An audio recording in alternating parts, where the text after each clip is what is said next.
this, as I said when I was sitting up there. It's a great group of people. I look forward to meeting and speaking with you later. I wanted to talk a little bit about green chemistry from a very different perspective. I first have to start a disclaimer. I have no gifted insight. I have no view of the world that, I feel I'm right. I've lived a certain life. I started as a chemist at UMass Boston. Then I worked at Princeton on anti-cancer chemotherapy, the drug sold by the Eli Lilly company, Alimta, something that I worked with a lot of other people back when I was a graduate student. Then I worked for Polaroid for about 10 years and got into manufacturing and polymers and things like that. And it was there that I came up with the concept of green chemistry and wrote the 12 principles with pollen esters. Then I went and I did an academic stint for 10 years in chemistry, plastics engineering, and director of biochemistry. And after that decade, about 2007, started the Warner Babcock Institute of Green Chemistry and the Beyond Benign organization that Amy Cannon is executive director that you'll be hearing from later. The way I look at the world and society, and we look at everything that's available to humans now, the carpeting, the ceiling tiles, the clothing, the electronics, I would argue that maybe 10% escape scrutiny. 90% of all the products that are out there right now have something wrong with them. Maybe something big, maybe something little, but there needs to be, under the guise of sustainability, some improvement. If you do what's called an opportunities assessment, looking down the supply chain for viable options, I believe that you'll find maybe 25% of the time something that improves that behavior.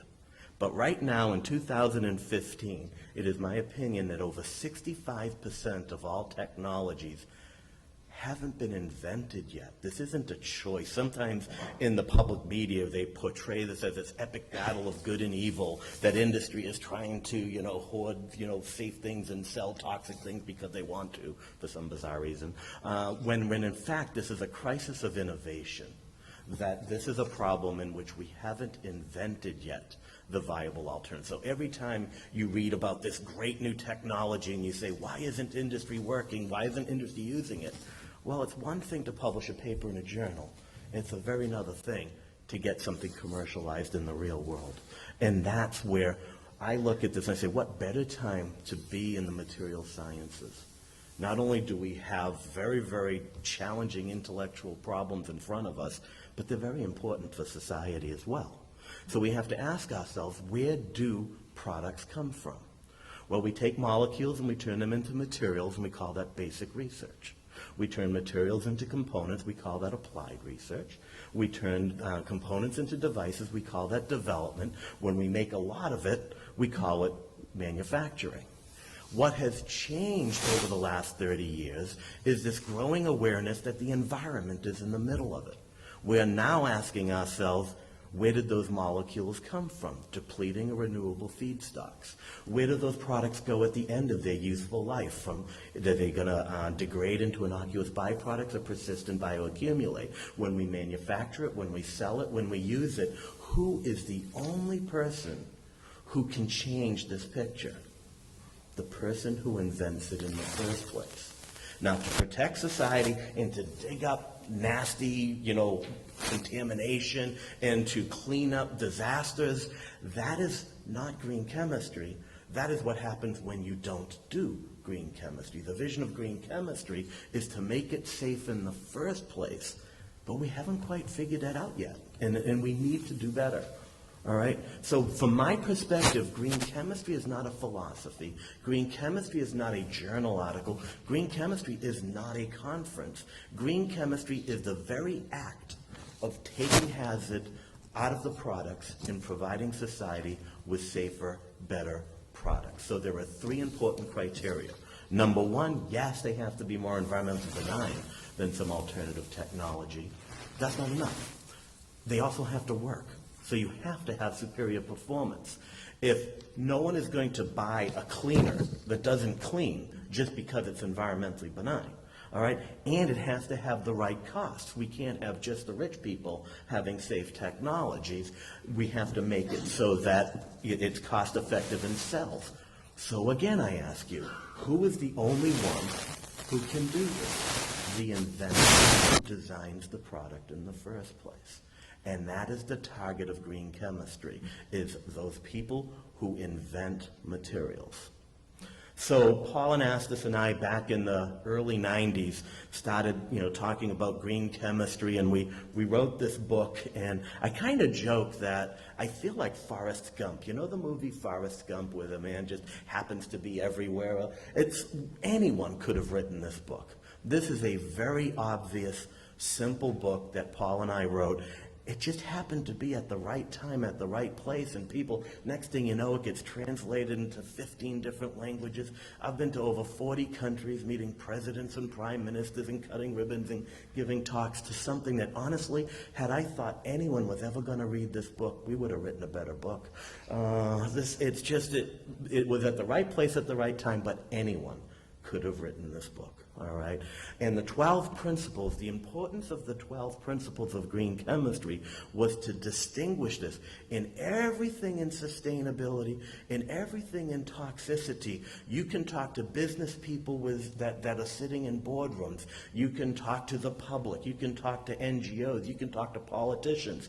But when you speak to a chemist, when you speak to an inventor, it is only the 12 principles of green chemistry that is the language of invention, not of picking it up afterwards, but before you make it. The moment you take a pencil and you start drawing and saying, how can I invent this product? That is when you should be thinking about these, not afterwards, not after people are dying because they're being exposed to nasty things, but before. Okay, and so that was the vision, that was the dream that is growing in green chemistry, and this conference is a testament to just how, this, right now in the world, I think every month, somewhere in the world, there is over 3 conferences in green chemistry.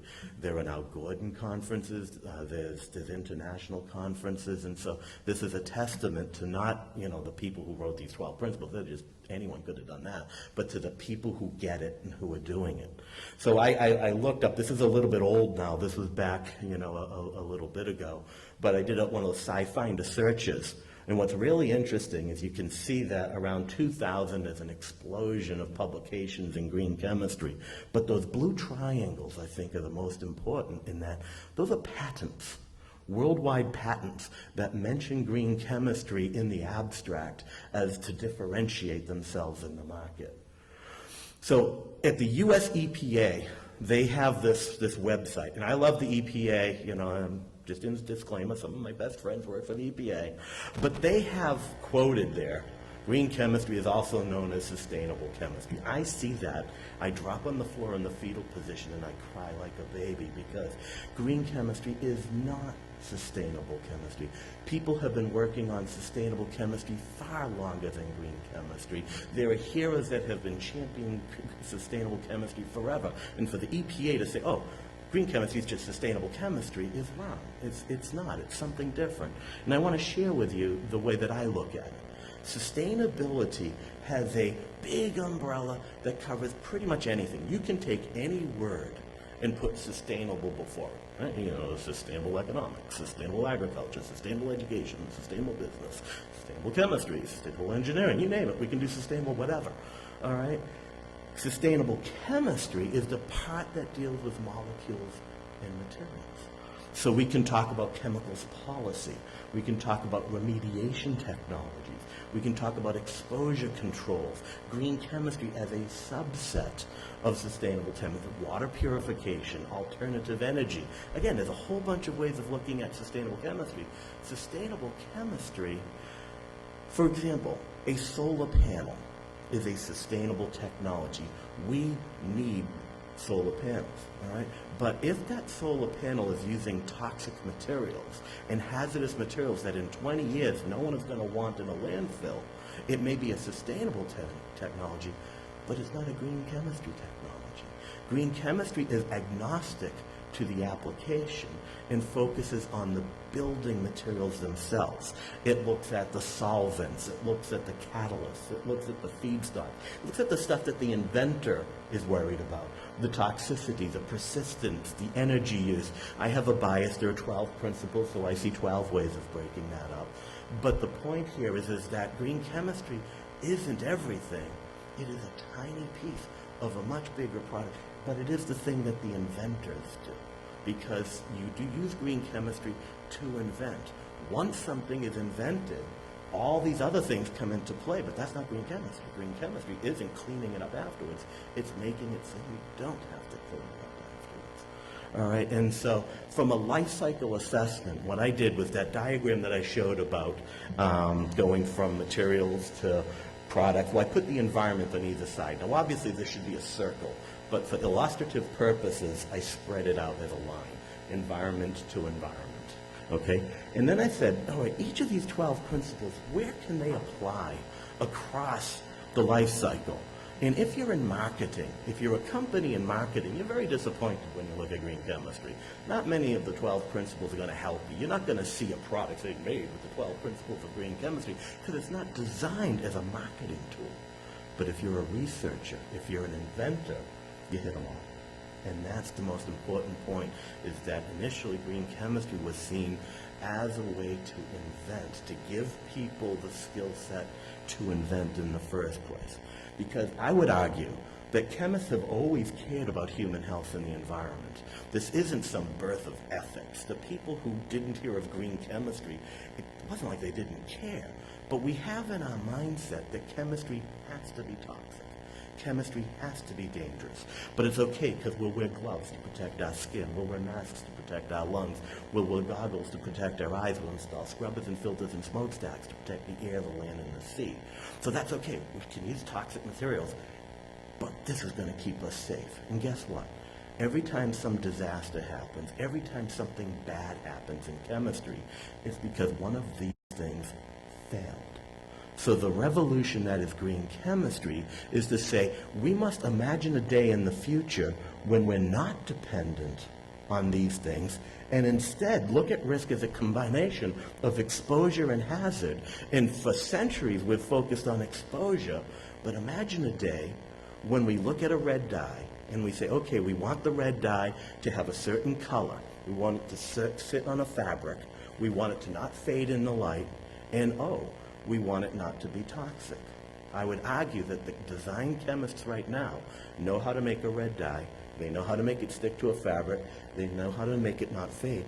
But they don't know how to make it not toxic yet. And this is going to take decades and decades of patience. And this is the way science works, is by incremental improvement. But we've got to realize that that is the change, is that every time we say, oh, well, this is toxic, but it's okay, then you're not doing green chemistry. Now, maybe there is no such thing as green chemistry. Maybe everything is going to have some impact on human health and the environment forever. But maybe there is always something called greener chemistry, that doing better tomorrow than we did today, doing better next year than we did this year, that is the ultimate goal of green chemistry, because we're going to learn more things about toxicity and environmental impacts as we develop this. And so we need to realize that all of this stuff is a growing and continuing process. Companies get it. If you have a toxic material or a safe material, the cost of the storage and transportation treatment, it's a no-brainer that you would rather have the safe material, okay? What I did was I went to just as United States, I'm from the United States, so obviously I know a little bit more about this country, but this is a worldwide thing. In the United States, back in 1870, we started with environmental regulations in the federal government. Not too many.